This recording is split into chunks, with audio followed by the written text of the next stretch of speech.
মাননীয় প্রধানমন্ত্রীর নেতৃত্বে যেই সরকার চলছে সেই সরকারের নীতিগত সিদ্ধান্ত হলো যে আমরা এই গবাদি পশু বিশেষ করে জবাই করার জন্য কোনো আমদানি করবার কোনো পরিকল্পনা নাই, একদমই ঘাটতি নেই।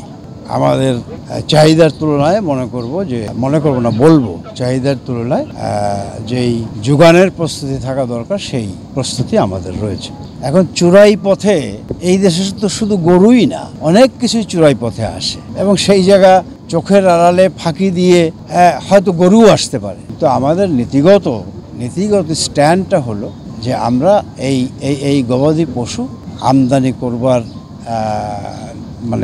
সিদ্ধান্ত আছে যে কোনো অবস্থাতে আমদানি করব না আমরা, এবং কাউকে আমদানি করার অনুমতি দেব না। তো সুতরাং এইখানে আপনার যেই কথাটি বললেন এবং আমার উত্তরেও তো একইভাবে বললাম যে এই চোরাই পথে এবং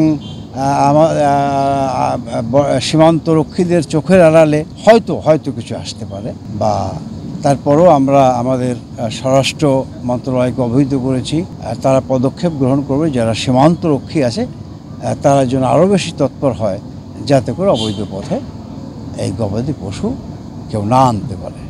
ঠিক আছে।